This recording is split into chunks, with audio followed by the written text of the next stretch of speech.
Salve, salve nação! Saudações rubro-negras! Flamengo 4, Boa Vista 0. Separei aqui para vocês o pós-jogo do programa Sport Center da ESPN Brasil.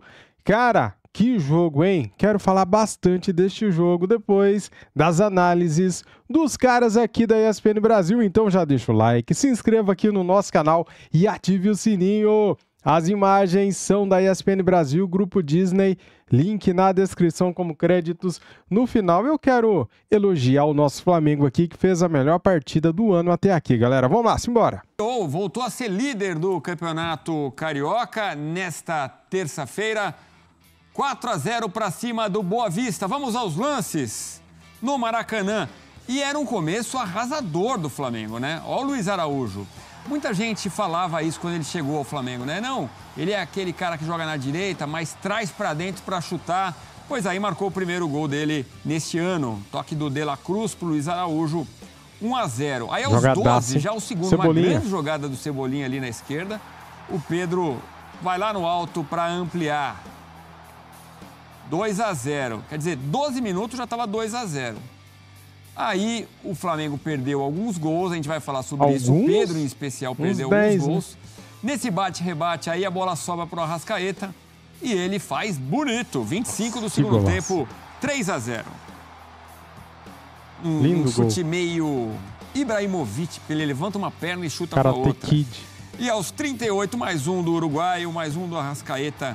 Passe de De La Cruz para Arrascaeta fechar a goleada, 4-0.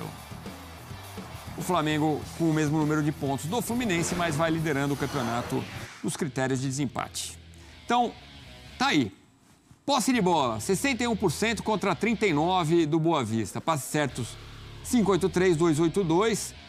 Finalizações, 28-7, sendo certas 10-2. Foram 9 escanteios para o Flamengo e nenhum para o Boa Vista.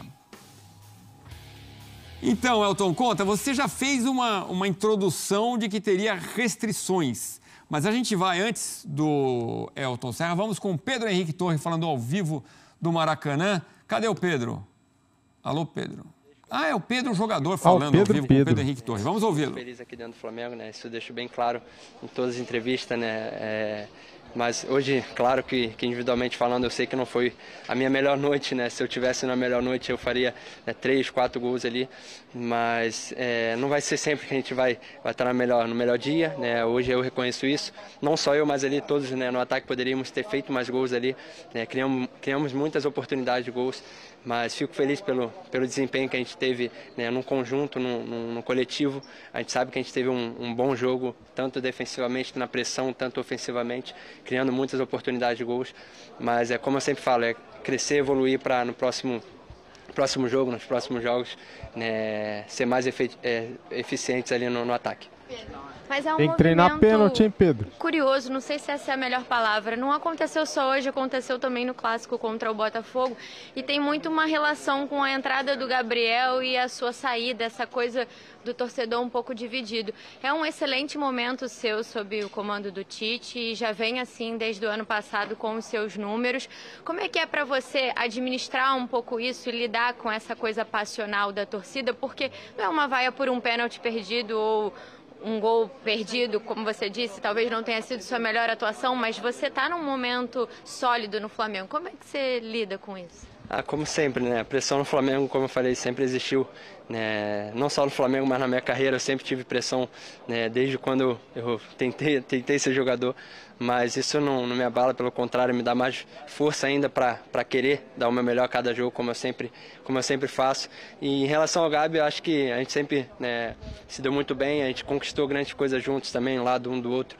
Acho que sempre criaram nessa, vamos dizer, rivalidade, né, entre mim e entre ele, mas a gente sempre se deu muito bem dentro de campo, fora de campo também, né? Então eu acho que é o Flamengo que ganha com isso. A gente tem que estar procurando estar cada um no seu melhor nível para ajudar o Flamengo, e é isso que eu penso, cada jogo, cada treino dar o nosso melhor, como eu sempre fiz aqui no Flamengo. Pedro, foi uma partida muito boa do Flamengo, você mesmo destacou, mas você também fez a ressalva de que como o time perdeu bastantes oportunidades. é algo que vem de bastante tempo no Flamengo, e nesse trabalho do Tite de hoje é uma grande ressalva ainda nesse início de temporada. Vocês têm conversado sobre isso, porque apesar da grande atuação, da grande fluidez ali no meio de campo, também tem 2 meias agora, De La Cruz, Arrascaeta. É o que tem que corrigir bastante nesse setor ali da frente do Flamengo, especialmente? Então, gente, como eu falei no outro jogo, a gente vem conversando isso para no setor ofensivo ali a gente criar mais oportunidades de gols.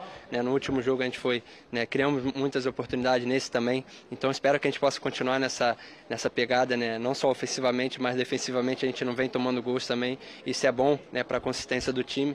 Então é o que o professor trabalha, o professor Tite, ele trabalha muito bem durante a semana, né, tanto setor ofensivo e defensivo, mas claro que a gente sabe que está no início do trabalho, né, então a gente possa continuar crescendo e evoluindo com o professor Tite. Pedro, só para aproveitar você aqui rapidinho, porque o Dorival vai convocar semana que vem, não sei se a gente vai ter outra chance de falar com você. O Dorival foi o técnico que fez com que você chegasse à Copa do Mundo, ou te ajudou nesse processo. E agora ele está do outro lado e o Tite, que foi o técnico que te chamou, está com você. O Dorival falou que ele olharia muito para o futebol brasileiro, que ele acha que o nível aqui é muito alto. O que você espera dessa convocação? Você está criando uma expectativa com isso? Com certeza. Com o professor Dorival eu fui muito feliz, né, aqui no Flamengo. Não só eu, mas todo o time, né, com conquistas muito importantes, né, a Copa do Brasil, a Libertadores, né, e fico feliz por ele ter chegado à seleção brasileira. Sem dúvida nenhuma, eu trabalho, né, no Flamengo, um clube grande, né, onde é uma vitrine também para mim, né, ele me fez chegar na seleção brasileira, na Copa do Mundo, e é claro que eu, como jogador do Flamengo, tenho que pensar grande, e sem dúvida nenhuma, a seleção brasileira continua sendo, né, um objetivo para mim, né, individualmente falando, e espero que sim, eu possa entrar nesse ciclo e conquistar grandes coisas, não só aqui no Flamengo, mas também pela seleção brasileira. Pedro, rapidinho, Então o Pedro falando aí com serenidade, né? E com um sorriso no rosto, apesar de falar que perdeu gols, que não estava na melhor noite. Então, olha só, neste ano de 2024 foram 6 jogos e 6 gols. Este é o panorama do Pedro neste ano. Fora os amistosos. 3, Audax, Volta Redonda e Boa Vista 1. E esse é o problema. Quer dizer, a gente vem dos melhores momentos, e quem acompanhou o jogo viu isso, o Pedro perde alguns gols e um pênalti. E o próprio Pedro fala, repito, com serenidade, com um sorriso, com naturalidade, fala também sobre a substituição em que ouviu-se vaia, né, no Maracanã. E tá essa coisa do Gabigol, tem o pessoal que gosta mais do Gabigol, tem o pessoal que gosta mais do Pedro. Também acontece ao contrário, mas a gente ouviu vaia no Maracanã nesta noite de terça-feira. E você começou o programa exatamente falando disso, né? Que o Flamengo goleou, mas que tinha apresentado algumas fragilidades em campo, Elton. Na verdade, Edu, eu acho, e é claro que o Tite pode desmentir, os próprios jogadores, mas fica essa impressão, não só o Flamengo, tá? Várias equipes que vão disputar Libertadores, que disputam a Série A do Campeonato Brasileiro. No estadual, freio de mão puxado. Achando que vai resolver a qualquer momento. Muitas vezes resolve. O Flamengo resolveu cedo o jogo. Mas depois do segundo gol que a gente viu, foi um time com uma rotação mais baixa, muitas vezes na cara do gol, tentando dar um toque a mais, aquele drible desnecessário quando uma finalização resolveria. Faltou um pouco mais de fome para fazer mais. Que no segundo tempo aconteceu quando a Arrascaeta teve os seus lampejos, né, de excelente jogador, um jogador extraordinário com os 2 gols que fez, mas foi um Flamengo que poderia ter dado 5, 6, 7 no Boa Vista com muita tranquilidade.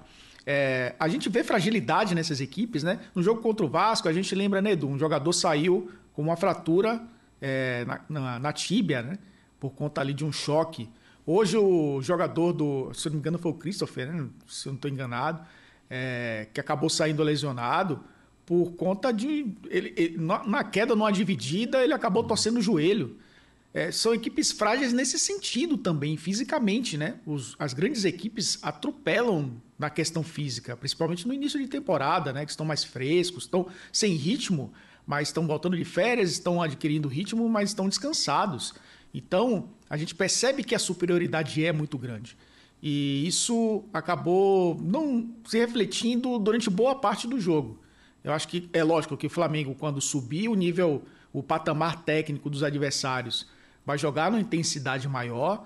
Não sei se está dosando energia, esperando os grandes jogos, mas é um time que talvez esteja tão acostumado aos grandes jogos, né, os grandes enfrentamentos, que jogos como esses acaba tirando um pouco até o foco dos jogadores. Acaba até tirando um pouco o ímpeto dos atletas. Mas foi um jogo protocolar de um time que era muito superior, que ganhou com muita tranquilidade. E vai aí se garantindo cada vez mais nessa luta pelo título estadual.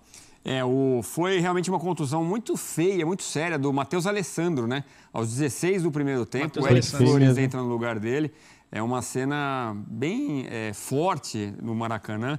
E a primeira informação é que ele rompeu o ligamento cruzado. Nossa. Que se recupere o mais rapidamente possível. 6 meses fora. A gente tem também uma linha do tempo que a gente pode conversar aqui, Elton e fã de esporte, sobre essa história Pedro e Gabigol. É o lance do Flamengo atacando, o VAR chama e a bola realmente bateu ali na mão do zagueiro. O Gabigol estava entrando em campo, estava se preparando para entrar. Aí o juiz ouve o VAR e o Gabigol fica pedindo, quero bater. Ele pede para entrar em campo e bater. Chega a falar isso para os companheiros em campo. É verdade. O árbitro vai ao VAR. Dá para ver ele pedindo para bater. Consegue confirmar ali que realmente houve o pênalti, que a bola bate na mão do zagueiro do Boa Vista. Então o juiz vai lá e marca a penalidade. O Gabigol ainda conversa com o Tite ali. Ele e o Bruno Henrique se preparando para entrar e a substituição não ocorre. Aí o árbitro vai a campo, vai conferir e a gente já sabe o que vai dar. O Pedro vai bater e vai errar. Fica chata essa situação. O Gabigol pedir, tá certo ele pedir para entrar. O Gabigol também perdeu o pênalti essa temporada, né, Elton? Perdeu contra o Vasco, né? E a substituição não foi autorizada pelo árbitro, por isso o Pedro acabou batendo e perdendo. Eu acho que o peso fica muito maior porque o Pedro perdeu o pênalti. Porque ele estava em campo e em campo ele seria o batedor aos 2 minutos do primeiro tempo, aos 49 do segundo tempo, sem o Gabriel em campo. Essa conversa com o Tite, né, que a gente não sabe de longe o que aconteceu, mas há um sinal de positivo no Tite ali. Provavelmente para o Gabriel entrar e ele entrando seria o batedor. Se está frio, se não está, o jogador está preparado para isso, né, para essas situações. Acabou não entrando em campo e o Pedro que bateu. A vaia do torcedor, que não é a primeira vez, né, que isso acontece nos jogos do Flamengo, é justamente e a gente já discutiu isso aqui, né, Edu? Justamente pela idolatria que o torcedor tem pelo Gabigol, que é natural. O cara que decidiu Libertadores para o Flamengo. E Libertadores a gente não precisa nem usar o plural, porque já é plural, né? Então é um jogador fundamental para a história do Flamengo. E o Pedro, acho que ele foi bem consciente, ele foi muito inteligente, inclusive, na zona mista, quando ele praticamente dá o livre-arbítrio para o torcedor, que ele tem que dar mesmo, porque o torcedor ele se manifesta da forma que acha melhor, dentro, obviamente, de uma sociedade equilibrada. As vaias, os aplausos na arquibancada são totalmente válidos. E cito o Gabriel, né? Ganhamos coisas importantes aqui juntos. Um cara que ele sabe que é importante para o Flamengo. Então ele conseguiu sair muito bem nessa história. O titular é ele, né? E quem escala é o Tite.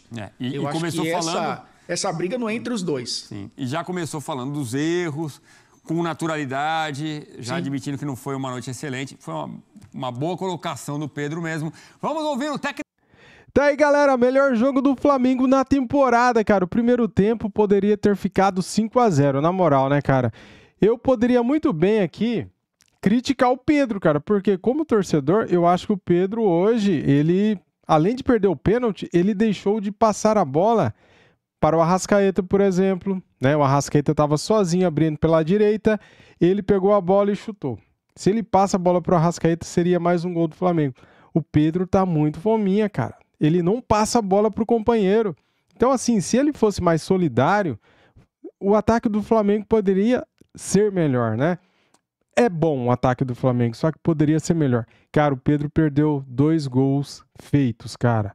Não só ele, o Luiz Araújo acertou uma bola na trave.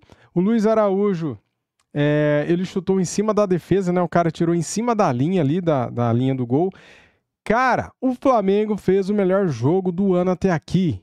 Não importa o adversário, o Flamengo jogou e convenceu. O Flamengo perdeu um caminhão de gol, cara. Se faz a metade dos gols que perdeu, cara, seria 10-0 fácil. O Flamengo perdeu gol demais, galera. O Flamengo criou o tempo todo. Perdia a bola, tomava a bola do Boa Vista.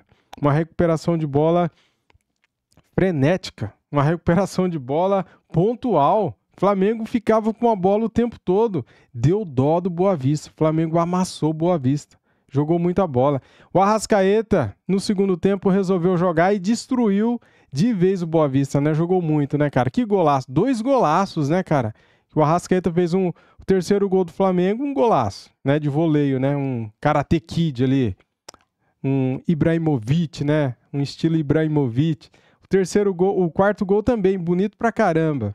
E o Luiz Araújo jogou bem, o Cebolinha jogou bem, o Pedro no primeiro tempo foi bem, poderia ter sido melhor, perdeu o pênalti, precisa treinar pênalti, o Pedro só bate de um jeito.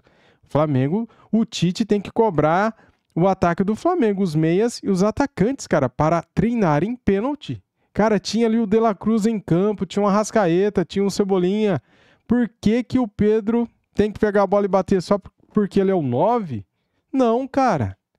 Tem que ter outros jogadores, outras opções, tem que treinar, é isso. Mas eu não quero aqui criticar o Pedro, não tô pegando o Pedro pra Cristo, não, eu gosto dele, cara. Só que eu acho o seguinte, o Tite tem que dar mais chances pro Gabigol. Nesse tipo de jogo do campeonato estadual, que são jogos mais fáceis, né, contra equipes menores, tem que dar mais chances pro Gabigol, cara. No intervalo ali, ó, já colocava o Gabigol, o cara teria feito o gol dele.